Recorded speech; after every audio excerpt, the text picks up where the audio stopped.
Good evening. Good evening, good evening. এটা হচ্ছে আমার ফার্স্ট লুক। ও মাই গড, ফার্স্ট লুক যদি এরকম হয় তাহলে লাস্ট লুক কেমন হবে? একদম বৌদি। আমার ঠাকুর পোড়া সব কোথায়? আরে কোথায় আর যাবো, এখানে আছি। তোমার মতো একটা সুন্দরী, এত সুন্দর বৌদি ছেড়ে কোথাও যাওয়া যায় বলো? কেমন লাগছে বৌদি দেখে? বৌদিকে বলো কেমন আর লাগছে, কেমন লাগবে? তোমায় দেখেই পড়তে পড়তে বেঁচে গেল মানে চশমা আর কি, চশমা। তোমায় দেখে মানে পড়তে পড়তে বেঁচে গেল এই চশমাটা। মানে চশমা পরে দেখবো না খুলে দেখবো, তোমায় তাই ভাবছি তুমি এত সুন্দর দেখতে। गजब टूबीबाज आदमी। না মানে ব্যাপারটা খুলে বলি, অনেক ব্যাপার বুঝতে পারে না। মানে পরে দেখবো তোমায় না খুলে দেখবো, এটাই বুঝতে পারছিলাম না। মানে চশমাটা চোখে পরে দেখবো না খুলে দেখবো, এই করতে করতে না পড়ে যাচ্ছিল চশমাটা। আর পড়ে গেলেই আমার 2000 টাকা ধাক্কা লেগে যেত বলো।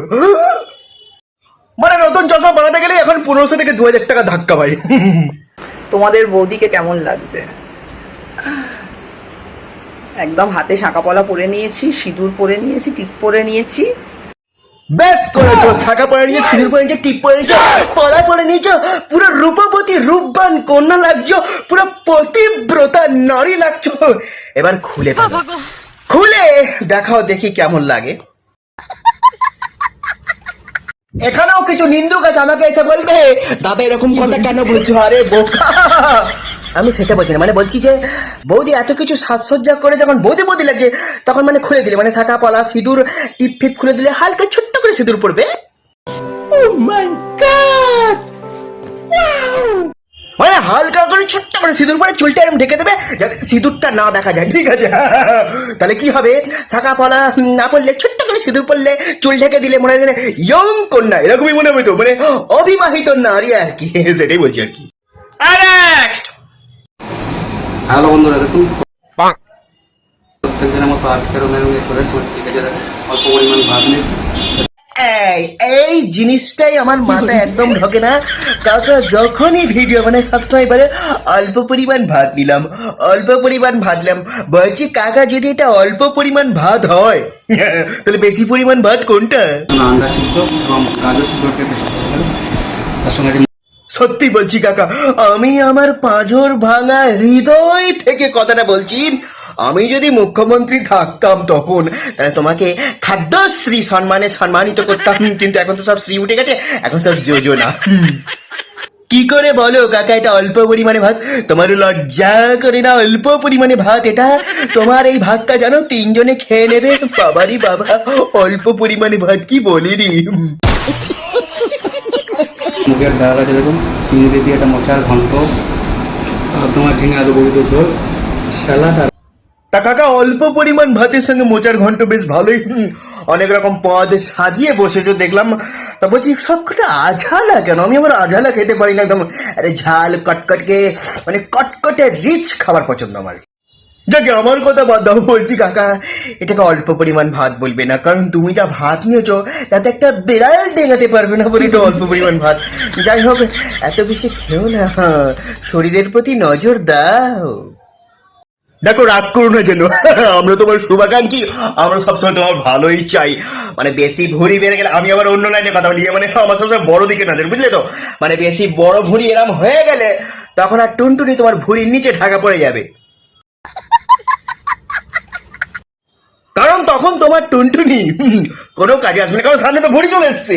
তুমি যতবার মেশিন ঢাকাতে যাবে তোমার ভুঁড়িটাই আগে চলে যাবে। মেশিন আর মেশিনের জায়গায় ঠেকবে না কাকা, তাই বলি অল্প অল্প খাও। বলছি এত গরমে ছেলেদের মেশিন পত্রগুলো সব ঠিকঠাক চলছে তো? না, প্যাচ প্যাচ করছে, ইয়ে মানে গরমে সারা শরীর প্যাচ প্যাচ করছে। বলছি খুব ছেলেদের মেশিন নিয়ে চিন্তা তোমার, তাই না? গরমের সঙ্গে মেশিনের কি সম্পর্ক? মেশিনে ঠিকঠাক মোবিল তেল দিলেই, গিরিস দিলেই চাকাচাক করে মেশিন চলবে। তোমার মতো অভিজ্ঞ যদি একটা মিস্ত্রি থাকতো তাহলে তেল মোবিল সার্ভিস দিয়ে মেশিনটা একদম তাজা করে রাখতো। এই জন্য তোমার মতো একজন অভিজ্ঞ দক্ষ মিস্ত্রি সব ছেলেরই প্রয়োজন, যাতে তাদের মেশিনটা ঠিক থাকে। ও হ্যাঁ, ভালো কথা বলা হলো। বলছি তোমার নৌকাটা ঠিক আছে তো? এই গরমে মাঝে মাঝে নৌকার পাল তুলে দেবে, দে দে পাল তুলে দে বলে হাওয়া খাওয়াবে পাল খুলে, মানে পাল তুলে, বুঝেছো? তাহলে নৌকাটা সঠিক গতিতে চলবে। নদী পথ দিয়ে সঠিক গতিতে নৌকা তখনই চলবে যখন তুমি তোমার পালটা তুলে হাওয়া লাগাবে ভালো করে, বুঝেছো? নাহলে নৌকাও টেরা বেঁকা হয়ে যাবে। कौन है ये लोग? সত্যি ভাই, যা গরম পড়েছে, এই গরমেই সবাই সবার মেশিন আর নৌকা ঠিকঠাক সামলে রাখো, কারণ এই গরমে তেল মোবিল সার্ভিসটা ঠিকঠাক না হলে কিন্তু, নৌকার পালে হাওয়া না লাগালে কিন্তু অচল বিকল হয়ে পড়বে। মানে নৌকার মেশিন দুটোর কথাই আমি বলছি। যাই হোক, খালি আউ ফাউ কথা বলে সময় নষ্ট করা। আজকে একদম ভালো লাগছে না। একই কেন বৌদি ভালো লাগছে না কেন? আমাদের মতো দেওয়ার থাকতে তোমার কি চিন্তা ভালো লাগছে না? কেন ভালো লাগছে না বৌদি? পেটটা পুরো ভার হয়ে রয়েছে। ও পেট ভার হয়ে রয়েছে? হ্যাঁ, আমি তো দেখে ভাবলাম তোমার বুক ভার হয়ে রয়েছে। বুকে যা বোঝা বড় বড়, বুক তো ভার হবারই কথা। গ্যাসের ট্যাবলেট খাওনি? তাহলে তো পেট বুক দুই হালকা হতো। সকাল থেকে কিচ্ছু খেতেই পারিনি। এ কি বৌদি, তুমি সকাল থেকে কিছু খাওনি? শুনে আমার খুব কষ্ট হলো। আচ্ছা বলছি যে রান্না কি কি করেছো আজকে? এই এখন ভাবছি হচ্ছে পাঁপড়। আজকে রান্না হচ্ছে ভাত, ডাল, আলু পোস্ত। এই যে এখানে বিউলির ডাল, ওখানে রেখেছি পোস্ত আছে, তো পাঁপড় ভাজছি। এখন আজকে হবে এটাই খাওয়া দাওয়া।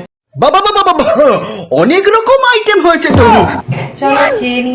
খেয়ে নাও, খেয়ে নাও, ভালো করে খেয়ে নাও, তারপরে আমি আসছি। তুমি আর আমি দুজনে মিলে ভার ভাগাভাগি করে নেবো, তাহলে দেখবে তোমার পেট ভার, মন ভার, বুক ভার সব হালকা হয়ে গেছে। যতই হোক তুমি আমার বৌদি বলে কথা, দেওয়ার হিসাবে তো আমার কিছু কর্তব্য আছে, তাই না? তুমি সাজিয়ে রাখো, আমি আসছি। মানে খাবারগুলো আর কি। আমারও তো খিদে পেয়েছে, এত আইটেম দেখে সত্যিই খিদে পেয়ে গেল।